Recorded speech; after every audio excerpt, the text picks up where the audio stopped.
Ne sont-ils pas au courant que Olmo n'a pas le temps? Est-ce qu'ils ne sont pas au courant que Olmo n'a pas le temps? Vraiment, bravo, bravo, bravo à cette équipe. Donc le Barça qui s'impose 3 buts à 1 face à l'Espagnol de Barça.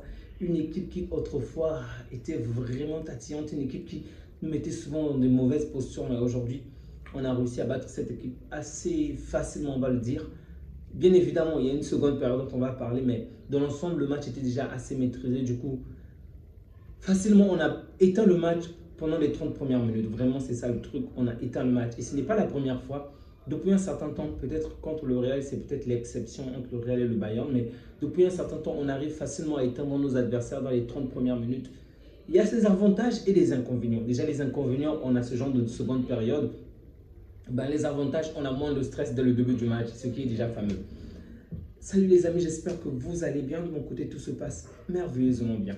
Donc, aujourd'hui, on avait un 11 plutôt typique, ok. C'était vraiment la majeure partie des joueurs qu'on a l'habitude de voir. C'est vrai qu'il y a eu Olmo qui est de retour, mais avant qu'il ne se blesse, souvenez-vous qu'il était déjà dans ce 11-là. Et une fois encore, il est décisif avec 2 buts. Waouh! Olmo qui nous claque 2 buts aujourd'hui. Encore une fois, bravo, il n'a pas le temps. Mais avant de parler d'Olmo, il faut déjà parler de la passe somptueuse de Yamal. Vraiment, une passe de Messi, une passe de Modric. Vraiment, ce joueur-là est tellement waouh! Non seulement il est très bon, il arrive à effacer les défenseurs comme il faut, il réalise de très bonnes passes que même Dembélé ne peut pas faire, mais même défensivement, il se donne à fond. À combien de reprises il nous a sauvé en première période en réalisant des retours défensifs vraiment pertinents? Au moins 2 fois, au moins 2 actions dangereuses où il a vraiment arrêté la balle parce que Casado ne pouvait peut-être pas suivre la cadence ou même Courbarcy ne pouvait pas rattraper le genre, mais non seulement il réalise l'action offensive et lorsqu'il y a une contre-attaque, il est encore dans le.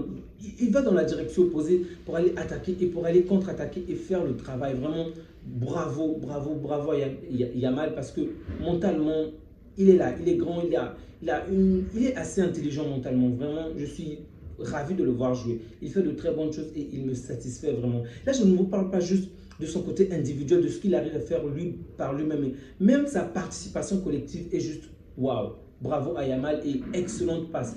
Pour moi, le but de Olmo peut même être le meilleur but de la semaine, mais pas parce que Olmo a marqué. Déjà, c'est un excellent appel, il faut le dire. Les défenseurs ont été brisés, mais la finition également est bonne.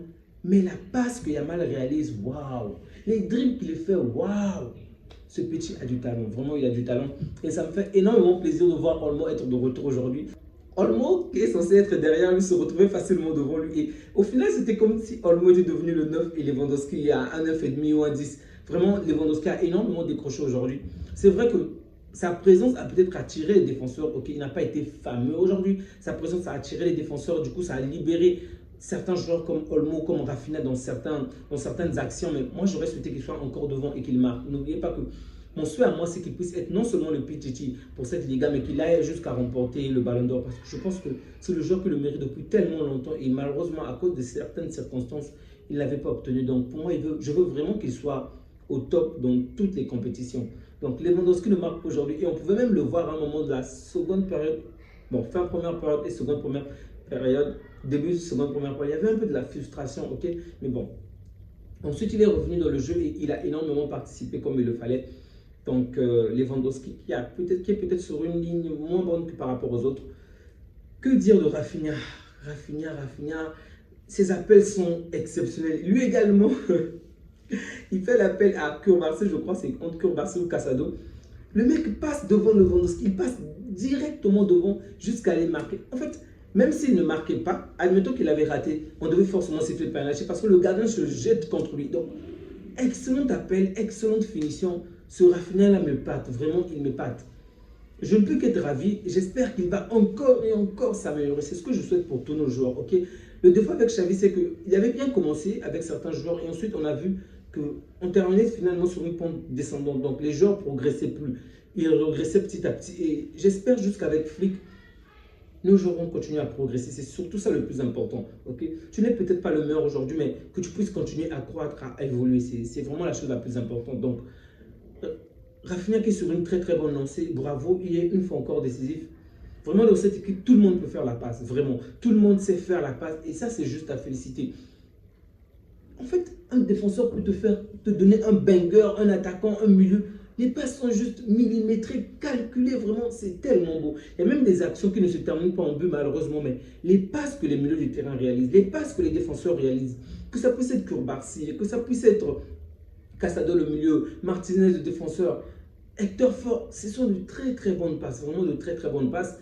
Il y a peut-être Lewandowski, on va dire qu'il ne réalise peut-être pas de longues passes, mais ce qui est normal par rapport à son positionnement, puisque c'est à lui d'être devant, donc il ne peut pas réaliser de très longues passes, mais pour la plupart des joueurs, je suis juste bluffé. Et même Peña, ok, et même Peña, même si je ne l'ai pas trouvé exceptionnel aujourd'hui, vraiment, cette équipe, c'est FC Pass, vraiment FC Pass, parce que les passes sont tellement sublimes. Au milieu du terrain, Pedri était très bon en première période également. Casado également. Donc, dans l'ensemble, je dirais que toute l'équipe a été assez bonne. Ok, je dis assez parce que la deuxième période était médiocre. Donc, on a très bien joué la première période. On a largement pris le dessus en première période. Et en deuxième période, étant donné qu'on a un prochain match le mercredi, on va dire qu'on s'est relâché. Ok, il n'y avait pas énormément de la pression de la part de l'adversaire. L'adversaire jouait énormément la carte défensive. Si je me souviens bien, le positionnement, c'était le 4 en défense. 1, 3, je crois. Ensuite, 1. On passe à 4, 5. Vraiment, le positionnement de l'adversaire n'incitait pas nos défenseurs, excusez-moi, 4-1, 4-1. Donc, n'incitait pas nos défenseurs, nos attaquants à vraiment presser. Du coup, c'était normal qu'ils puissent relâcher la pression puisqu'il faut préserver certains joueurs. Et d'ailleurs, en première période, on a vu de quelle manière pas mal de nos joueurs se prenaient vraiment des tacles, prenaient vraiment des coups. Et donc, c'est normal qu'ils puissent baisser de la cadence. Bravo à Flick une fois encore. Je ne suis pas satisfait parce qu'on n'a pas marqué 4 buts. Ok, ça me fait mal. Ok, depuis un certain bout de temps, on marquait les 4, 4, 4, 4, 5, 4, 5. On ne peut pas se relâcher comme ça. Ok. Bon, bref, on a gagné, c'est ça le plus important. On n'a pas de blessés, c'est ça la bonne nouvelle. On a des joueurs comme Ansu Fati qui aujourd'hui, qui est rentré, qui a marqué. Malheureusement, il était hors jeu. Ça fait mal, mais bon. J'espère juste qu'il va retrouver sa confiance, qu'il va revenir plus fort et qu'il va marquer lors des prochains matchs. J'ai vu un peu de la frustration dans le visage de Frankie, donc vous savez que c'est le joueur que j'aime le plus et ça m'a fait mal de le voir en première période. Malgré qu'on avait marqué, je crois que ça devait être le but de Rafinha ou le but de Olmo. Il était là, il était frustré, il avait la main sur la joue, il était calme. Il n'avait pas l'air très heureux alors qu'on venait de marquer. Et ça m'a vraiment fait mal parce que c'est un joueur que j'aime énormément, vraiment. C'est un joueur que j'aime beaucoup. J'espère qu'il va retrouver son niveau. Il a été longtemps absent suite à cause de sa blessure, donc j'espère qu'il va revenir plus fort et qui saura s'imposer dans cette équipe-là. J'ai hâte de le voir être titularisé. C'est pas facile en ce moment parce que les jeunes joueurs font vraiment du très bon travail. Ça, il faut l'avouer. Ils font du très bon travail. Mais j'espère revoir mon joueur. Vraiment, j'espère revoir mon joueur. C'est un joueur que j'aime énormément. Donc, je sais de quoi il est capable. Et lorsqu'il a la balle au pied, je suis ravi. Je suis en paix. Je sais qu'il va faire quelque chose de bien. Il va faire une bonne passe. Il n'a peut-être pas la vitesse d'autrefois, mais c'est un joueur tellement talentueux que je suis juste ravi de le voir sur le terrain. Ok?